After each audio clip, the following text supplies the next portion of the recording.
crowd started to gather. The men were chanting in Arabic, "Allahu Akbar, Allahu Akbar." And my father and I, as I was holding his hand, were pushed to the front of this crowd.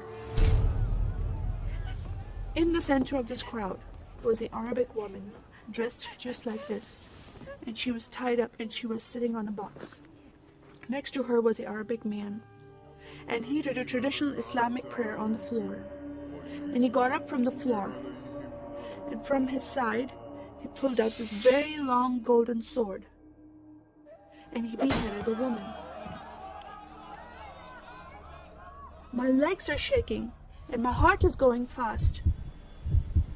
And my father said, "If you don't listen to the teachings we're instilling in your life, this will happen to you one day."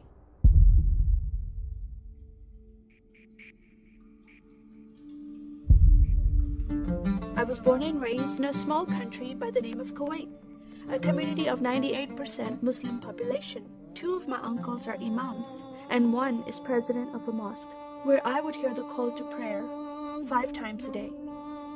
As a Muslim, the word Yahudi, which means Jew, was instilled in me as a bad word, as a cuss word. Yahudis should not exist. They should be killed, and I never thought to question why would I hate them. I never met Jewish people in my life. They never did anything to harm my family. I just hated them. Just the word brought hatred in my heart. It's very important to learn the Quran and the Hadith and even memorize it in Arabic. I even entered a competition where you recite a long chapter in front of Islamic leaders and teachers.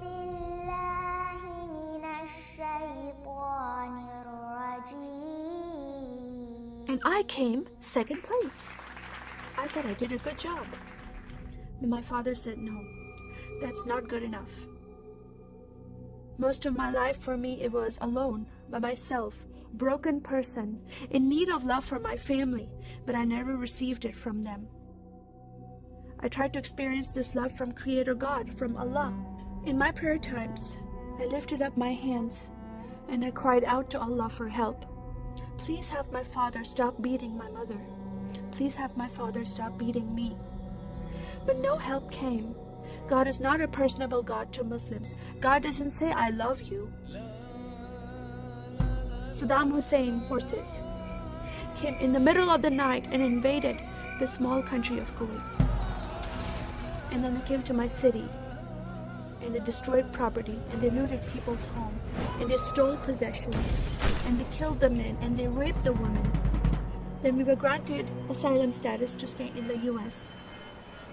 My grandmother suddenly got very sick. She had a heart attack and she went to the hospital.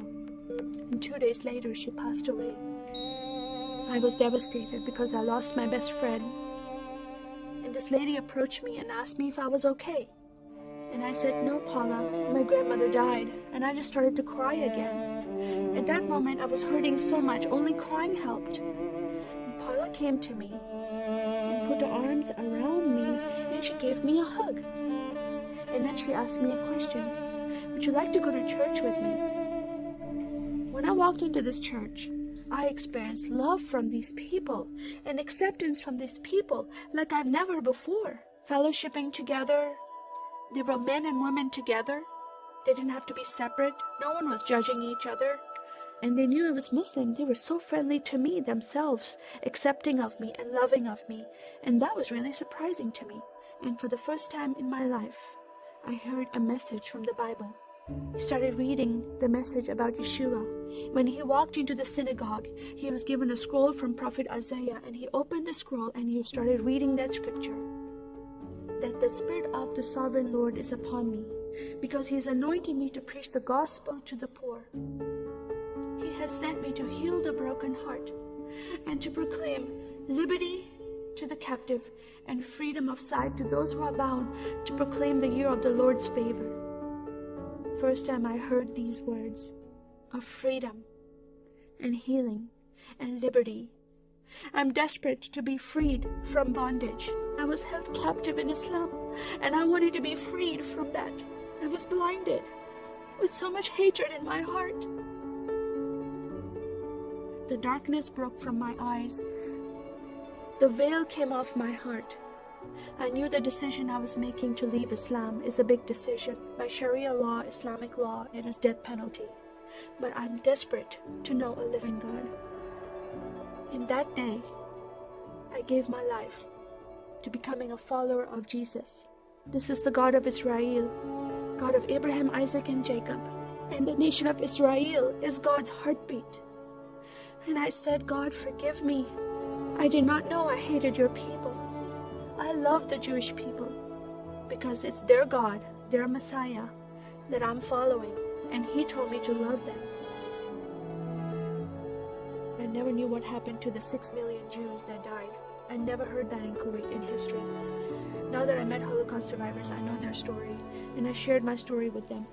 Your God, your Messiah, changed my heart, giving His life for me, so I can have life everlasting. He rescued me. He saved me. He came and brought joy in my life again. And I'm a blessed woman. And I start crying, and they start crying. And we are able to relate to each other, and they embrace me, and they love me, and they experience some healing, I believe, when they hear my story. It is a privilege to have that in my life.